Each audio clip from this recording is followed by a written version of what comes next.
The live TV, सच सबसे आगे। नमस्कार, मैं हूं रंजीत झा और आप देख रहे हैं द लाइव टीवी। प्रधानमंत्री नरेंद्र मोदी अक्सर अपने अनोखे तरीके के लिए जाने जाते हैं कि किस तरीके से वो संवैधानिक संस्थाओं का मजाक बना डालते हैं और फिर उन पर कोई कार्रवाई करने की जहमत भी नहीं कर पाता है। फिर चाहे लोकसभा चुनाव प्रचार के दौरान वो हेट स्पीच करते दिखें या हिंदू मुसलमान करते दिखें या अनर्गल बयानबाजी करते दिखें। मजाल नहीं है कि चुनाव आयोग जैसी सबसे ताकतवर संस्था प्रधानमंत्री पर कोई एक्शन लेकर दिखा दे। अब चुनाव आयोग को चिढ़ाने के लिए, चुनाव आयोग को सीधे सीधे चुनौती देते हुए प्रधानमंत्री नरेंद्र मोदी ने 10 कैमरे का प्रयोग करते हुए ध्यान शुरू किया है और इसमें हर एंगल से मोदी जी के तपस्या की तस्वीरें सोशल मीडिया से लेकर टीवी मीडिया चैनल पर वायरल हैं। गोदी मीडिया 24 घंटे उस ध्यान का कवरेज करने में जुटा हुआ है। कारण है कि मोदी जी तपस्या कर रहे हैं, पल पल की अपडेट हमारे साथ बने रहिए। यह सिस्टम जो मीडिया का है, दरअसल वो एक तरीके से प्रचार तंत्र है।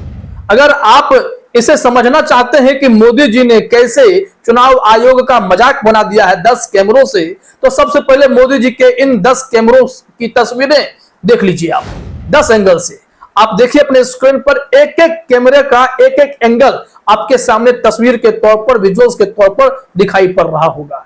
यह जो एंगल है यह बता रहा है कि मोदी जी तपस्या भी कर रहे हैं तो उसका भी फिल्मांकन किया जा रहा है। अलग अलग एंगल पर कैमरे लगे पड़े हुए हैं, camera 1, camera 2, camera 3, camera 4, camera 5। इस तरीके से आप जाएंगे तो 6, 7, 8 यहां आप 10 कैमरे देख पाएंगे। 10 कैमरे का एंगल मतलब आप समझ रहे हैं कि एक तपस्या आप कर रहे हैं या आपका निजी काम है। आप भगवान के साथ जुड़ रहे हैं, आध्यात्म कर रहे हैं, आप परमात्मा से जुड़ने की कोशिश कर रहे हैं। वैसे तो खुद मोदी जी ने अपने आप को भगवान साबित कर ही दिया है और उनके भक्तों ने भी कह दिया है कि भाई ये तो भगवान है, भगवानों के भी राजा हैं नरेंद्र मोदी, सुरेंद्र मोदी हैं, जेपी नड्डा ने कहा था। लेकिन जब भगवान नरेंद्र सुरेंद्र मोदी तपस्या करने गए तो उस वक्त भी 10 कैमरे लगाए गए। अब यह कैसे चुनाव आयोग का मजाक है, कैसे आदर्श आचार संहिता की धज्जियां है, यह समझना हो तो जरा एक बात पर गौर कीजिए। गौर यह करना है कि कहीं भी अगर मतदान होना होता है किसी भी लोकसभा सीट पर तो 48 घंटे पहले चुनाव प्रचार खत्म कर दिए जाते हैं। उसके बाद कोई भी उम्मीदवार किसी भी तौर तरीके से डायरेक्ट वे में या इनडायरेक्ट वे में चुनाव प्रचार नहीं कर सकता है। लेकिन मोदी जी ने गजब का तरीका निकाला, चले गए तपस्या करने और गोदी मीडिया को लगा दिया काम पर कि मेरे पल पल का अपडेट साथियों, भाइयों बहनों, पल पल का अपडेट टीवी पर दिखना चाहिए, मैं क्या कर रहा हूं।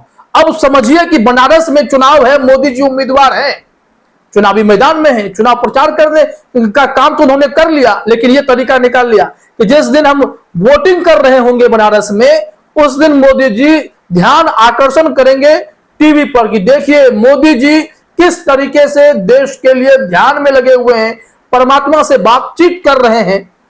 तो ऐसे में इस महान तपस्वी राजा को वोट तो करना पड़ेगा। एक तरीके से यह इनडायरेक्ट चुनाव प्रचार है और इसको लेकर विपक्ष ने 2-2 बार शिकायतें की। अभिषेक मनु सिंह भी तो चुनाव आयोग के दफ्तर में गए और चुनाव आयुक्तों से इन तथ्यों को सामने रखा भी उनके सामने कि भाई देखिए यह उचित तो नहीं है, इन पर रोक लगाइए। और एक चिट्ठी भी विपक्ष के नेता के द्वारा, लेफ्ट के नेता के द्वारा यहां पर मोदी जी के खिलाफ चुनाव आयोग में भेजी गई। दोनों में क्या कहा गया है जरा हम वो आपको दिखाते हैं, फिर आएंगे रवीश कुमार ने इस मामले में तंज कसा है, वो तंज भी हम आपको बताएंगे, वो कैसे इस मामले को बेहद गंभीर बता रहे हैं। यहां हेडलाइन में आज तक ने लिखा, यह सुर्खियों में बने रहने का तरीका, मेडिटेशन का नहीं होना चाहिए प्रसारण, पीएम के ध्यान पर चुनाव आयोग से बोला विपक्ष। अब यहां पर क्या कहा गया है जरा देखिए। यहां लिखा गया है कि सीपीआईएम तमिलनाडु के सचिव के बालाकृष्णन ने मुख्य चुनाव आयुक्त को पत्र लिखकर कन्याकुमारी में पीएम के ध्यान करने के दौरान होने वाले खबरों के प्रसारण पर रोक लगाने की मांग की है। बालाकृष्णन ने अपने शिकायत में कहा कि पीएम मेडिटेशन करना चाहते हैं, यह उनकी निजी पसंद है। लेकिन मीडिया द्वारा इसका सीधा प्रसारण करना मोदी और बीजेपी के लिए एक बड़ी प्रचार सामग्री बन जाएगी। उन्होंने इस बात पर भी जोर किया कि चुनाव के दिन तक पीएम का सुर्खियों में रहना एमसीसी का गंभीर उल्लंघन है। एमसीसी मतलब जानते हैं आप, मॉडल कोड ऑफ कंडक्ट। इसे आप इस वक्त मोदी कोड ऑफ कंडक्ट भी कह सकते हैं। यहां पर यह खेल आपको दिख गया होगा। अब इस मामले में आप जानते हैं कि कांग्रेस के जो प्रतिनिधि मंडल है वो भी चुनाव आयोग से जाकर मिले थे। अभिषेक मनु सिंघवी ने मुलाकात की थी और मुलाकात में उन्होंने चुनाव आयोग से कहा था कि कैसे ये एमसीसी का साफ तौर पर उल्लंघन है, नियम कायदे समझा कर आए थे। जरा देखिए अपने स्क्रीन पर। कहा जा रहा है कि सीपीआईएम सचिव के अलावा पीएम के 30 मई से 1 जून की शाम तक मेडिटेशन करने पर आपत्ति जताते हुए कांग्रेस प्रतिनिधिमंडल ने निर्वाचन आयोग से मुलाकात की। इस बारे में जानकारी देते हुए वरिष्ठ अधिवक्ता अभिषेक मनु सिंघवी ने कहा कि हमने चुनाव आयोग से कहा कि 48 घंटे के साइलेंट पीरियड में किसी को भी प्रत्यक्ष या अप्रत्यक्ष रूप से प्रचार करने की अनुमति नहीं दी जानी चाहिए। हमें इस पर कोई आपत्ति नहीं है। कोई भी नेता कुछ भी करे, चाहे वो मौन व्रत रखे या कुछ भी करे, पर साइलेंट पीरियड में यह अप्रत्यक्ष अभियान नहीं होना चाहिए। एकदम सही कहा इन्होंने। अब इन सब मामले पर भी चुनाव आयोग ने चुप्पी साध ली। कोई भी कार्रवाई होती तो नहीं दिखी है। अब इस संबंध में रवीश कुमार ने जो ट्वीट किया है वो ट्वीट भी देखना चाहिए। उन्होंने भी बताने की कोशिश की है कि कैसे चीजों का इस तरीके से मजाक बनाया जा रहा है। वैसे तो पीएम मोदी की सुरक्षा में 3000 जवान तैनात हैं, 10-10 कैमरे लगे हुए हैं ताकि पल पल के अपडेट मोदी मीडिया को मिलते रहें। ये सारा खेल इस वजह से है कि तमाम देश के लोगों का ध्यान प्रधानमंत्री मोदी पर रहे, क्योंकि मोदी जी बनारस में उम्मीदवार हैं और जब वोट पड़े तो मोदी जी का वही चेहरा सबके सामने आए। अरे सनातन धर्म के सबसे बड़े रक्षक तपस्या कर रहे हैं, जाइए वोट करके आइए, नहीं तो भाई हिंदुत्व को कौन आगे बढ़ाएगा।